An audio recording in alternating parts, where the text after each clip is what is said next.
Taiwan, trade war और Tehran, तीनों मोर्चों पर दुनिया का तापमान बढ़ गया है, टेम्परेचर बढ़ गया है, क्योंकि बिसात अब इन तीनों मुद्दों पर। चीन लगातार ताइवान को लेकर अग्रेसिव है, ताइवान के केस पर कोई बातचीत नहीं करना चाहता, और ट्रंप चाहते हैं कि तेहरान पर बात हो जाए। ये चाहते हैं कि ट्रेड वॉर जो था वो सुस्त पड़ जाए, दोनों के बीच व्यापार साझेदार कदमों के साथ आगे बढ़े। ये वही देश है जो टैरिफ लगा रहा था, ये वही देश है जो कोरोना वायरस को चीनी वायरस बता रहा था। अब सम्मान की बात, देश को साथ ले जाना, दोस्ती के कसीदे पढ़ना, पुल बांधना, एक तरह से सीधे तौर पर इस वक्त प्रशंसा के, ये अपने आप में बड़े सवाल खड़े करता है।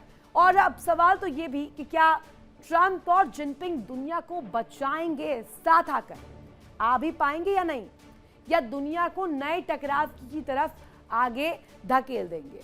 अब चर्चा करते हैं कि दोस्ती और ये टकराव आगे किस तरीके से नई तस्वीर दिखा रहा है, और दुनिया को ये सवाल पूछने पर मजबूर कर रहा है कि ये दोस्ती और टकराव के बीच का ये कंपैरिजन ड्रॉ क्यों किया जा रहा है। और मिडिल लाइन इसकी क्या है? ताइवान टेंशन हब बना है, टेंशन पॉइंट। क्यों? क्योंकि यूएस चीन रिश्तों का सबसे संवेदनशील मुद्दा ताइवान है, जहां फ्रीडम ऑफ नेविगेशन के नाम पर तमाम तरह की तस्वीर डोनाल्ड ट्रंप ने दिखाई है। अब एक तरफ तारीफ, दूसरी तरफ चेतावनी, दुनिया की नजर बीजिंग पर टिकी हुई है। क्या बढ़ने वाला है यूएस चीन के बीच तनाव, और क्या ताइवान अब नया हब बनेगा, नया एपीसेंटर बनेगा इस जंग का? और दोस्ती के पीछे क्या तनाव छिपा हुआ है? ट्रंप जिनपिंग मुलाकात में कितना भरोसा किया जाए कि ये दोनों साथ आएंगे, साथ ना भी आए पैरेलली भी काम करके दुनिया में शांति लाएंगे? क्या यूएस चीन रिश्ते पर और हालात बिगड़ने वाले हैं? बीजिंग मीटिंग में पाओ गेम देखने को मिला।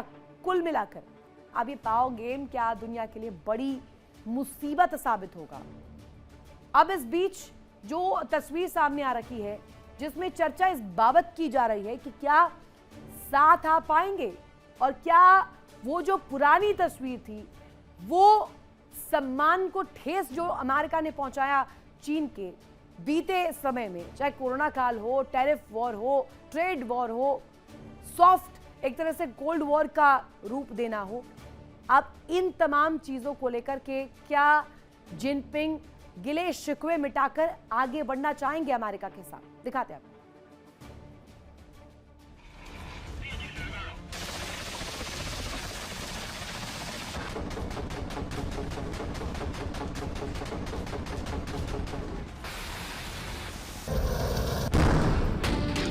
ये वही ताइवान है जिसे चीन अपना हिस्सा मानता है।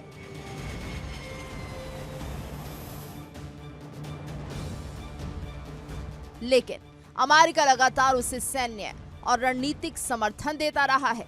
यही वजह है कि ताइवान अब सिर्फ एक द्वीप नहीं, बल्कि तीसरे विश्व तनाव का सबसे बड़ा फ्लैश पॉइंट बन चुका है।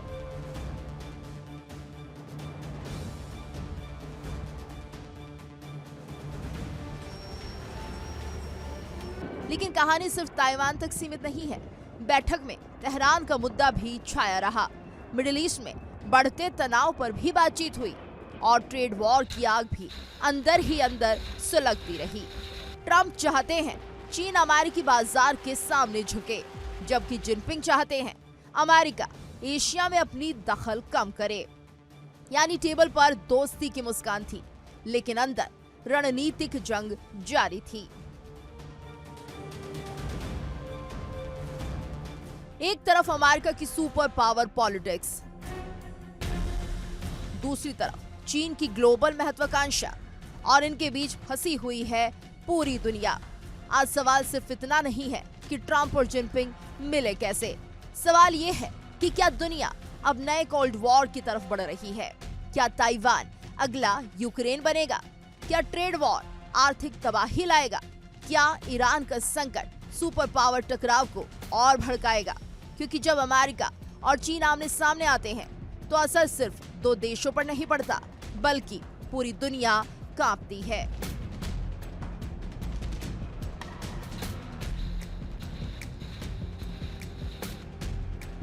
बीजिंग की इस मुलाकात ने दुनिया को दो तस्वीरें दिखाई। पहली, कैमरों के सामने मुस्कुराते ट्रंप और जिनपिंग। दूसरी, ताइवान पर टकराव की खुली चेतावनी। और अब पूरी दुनिया इंतजार कर रही है, क्या ये बातचीत तनाव कम करेगी या आने वाले दिनों में अमेरिका और चीन की टक्कर और खतरनाक होने वाली है। Bureau report, India daily.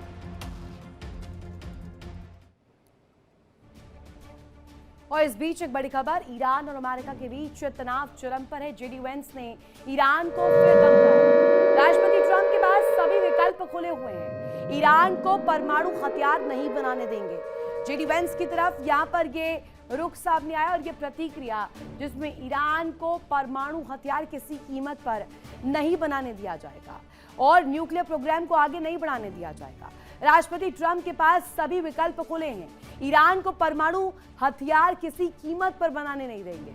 अब ये जो जेडी वेंस की तरफ से कहा गया, इसकी इंटेंसिटी क्या है और इस बात को अगर वो रख रहे हैं ईरान अमेरिका के बीच तनाव के बीच और अभी बीजिंग दौरा डोनाल्ड ट्रंप का, इस बीच ये बयान क्या इसे एस्केलेट कर देगा।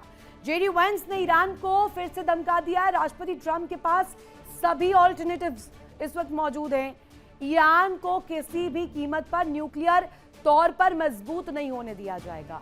अब इस पॉइंट का क्या हम कहीं मतलब निकाले या दुनिया इसे कैसे देखे?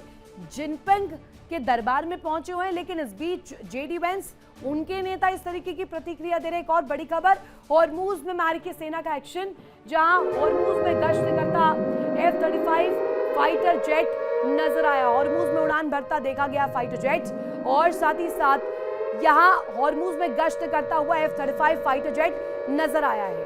साथ ही आपको बता दें, गश्त करने के साथ उड़ान भरी है और इस वक्त जो तस्वीर, जो दो बड़ी ब्रेकिंग्स, एक तरफ आप देखिए ईरान को परमाणु हथियार नहीं बनाने देंगे, जेडी वेंस की तरफ से कहा गया है, और साथ ही साथ ये भी कहा गया है कि हॉर्मुज की कंडीशन पर बात करनी ही होगी। ईरान और अमेरिका के बीच तनाव है, लेकिन अमेरिका के पास, ट्रंप के पास सारे ऑल्टरनेटिव्स इस वक्त अवेलेबल है। दूसरी तरफ हॉर्मुज में फाइटर जेट देखा गया है, ये और ज्यादा क्रूशल हो जाता है।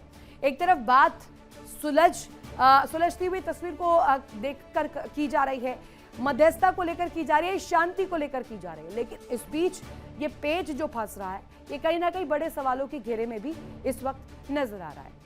वॉशिंगटन से बीजिंग तक सिर्फ 24 घंटे में डोनाल्ड ट्रंप का पूरा सुर बदल गया है। जो ट्रंप कल तक कैमरों के सामने ये कह रहे थे कि ईरान युद्ध रोकने के लिए चीन की कोई जरूरत नहीं है, वही ट्रंप आज बीजिंग पहुंचकर शी जिनपिंग के सामने मिडिल ईस्ट में शांति की गुहार लगाते दिख रहे हैं। कैसे, क्या डिटेल्स है इसको लेकर आपको दिखाते हैं। 24 घंटे में ट्रंप का यू टर्न कैसे आया है?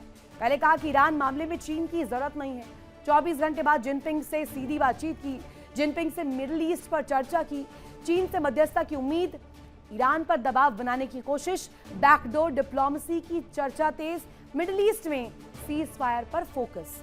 अब ये तमाम तस्वीरों को आप देखिए, 24 घंटे में ट्रंप ने यू टर्न ले लिया एक दफा फिर से, और ये पहली बार नहीं हुआ है, ये कई दफा हो चुका है। लेकिन जंग के इस मुहाने पर क्या यू टर्न भी बहुत बड़ी कीमत डोनाल्ड ट्रंप के लिए कॉस्ट करेगा? दिखाते हैं आपको खास रिपोर्ट में।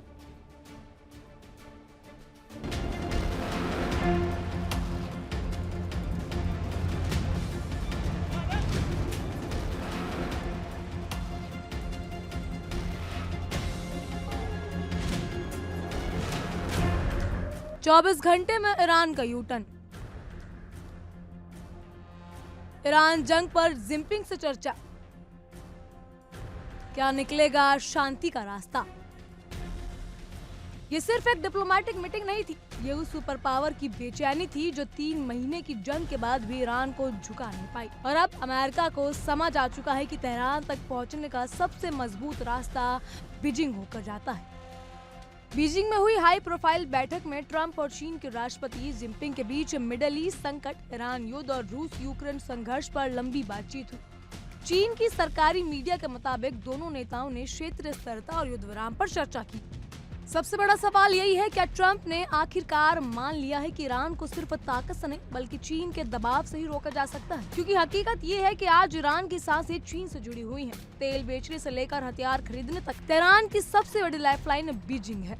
चीन ईरान का सबसे बड़ा तेल खरीदार है, जबकि बदले में उसे आर्थिक और रणनीतिक सपोर्ट देता है। यही वजह है कि दुनिया के कई देश मानते हैं कि अगर कोई ताकत ईरान को सीज फायर के लिए मजबूर कर सकती है तो वो चीन है।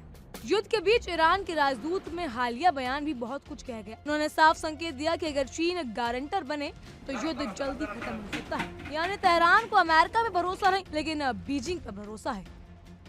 दरअसल ईरान की सबसे बड़ी चिंता यही है कि अगर वो युद्ध विराम मान भी ले तो क्या अमेरिका दोबारा हमला नहीं करेगा। और यही वो जगह है जहां चीन की एंट्री बेहद अहम हो जाती है, क्योंकि मौजूदा मध्यस्थ देशों के पास इतनी ताकत नहीं कि वो वॉशिंगटन पर दबाव बना सके। लेकिन चीन अमेरिका को आर्थिक, कूटनीतिक और रणनीतिक तीनों स्तर पर चुनौती देने की क्षमता रखता है।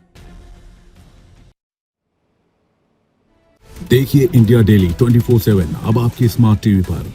इंडिया डेली मौजूद है सभी डिजिटल प्लेटफॉर्म पर लाइव और लगातार। इंडिया डेली 24/7 हर दिन राष्ट्र को समर्पित।